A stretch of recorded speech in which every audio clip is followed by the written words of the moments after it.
తెలంగాణ అసెంబ్లీలో power fight హాట్గా జరిగింది. గతంలోని తమ ప్రభుత్వంపై ప్రస్తుత ప్రభుత్వం తప్పుడు ఆరోపణలు చేస్తుందని బీఆర్ఎస్ ఎమ్మెల్యే జగదీష్ రెడ్డి ఆరోపించారు. తప్పులు జరిగినట్టు మీరు భావిస్తుంటే జ్యుడిషియల్ ఎంక్వైరీ చేయించాలని సవాల్ విసిరారు. ఈ నేపథ్యంలో సీఎం రేవంత్ రెడ్డి ఘాటుగా రియాక్ట్ అయ్యారు.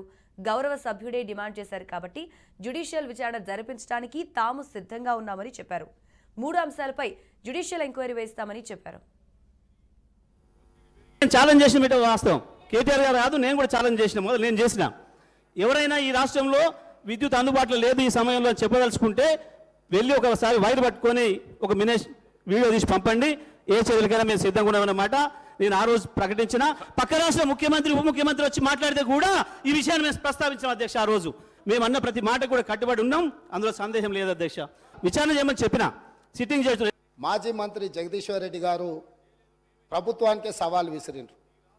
మీరు విచారణకు ఆదేశించండి, మేము సిద్ధంగా ఉన్నామని. విచారణకు ఆదేశిస్తుంది అధ్యక్ష. అది సబ్ క్రిటికల్ టెక్నాలజీ. ఆ టెక్నాలజీ కాలం చెల్లిపోయింది. మామూలుగా కంప్యూటర్లు లేకపోతే పాతకాలం నోకియా ఫోన్లు కాలం చెల్లిపోయినాక మనం బయట వాడేస్తాం, ఎందుకు ఉపయోగం లేదు అని, మన పాత బట్టలు పడేసినట్టు. అట్లాంటి పడేసిన వాటిని దాదాపుగా 10,000 కోట్లు పెట్టి నిర్మాణం చేసి తెలంగాణను నిండా ముంచిన్రు.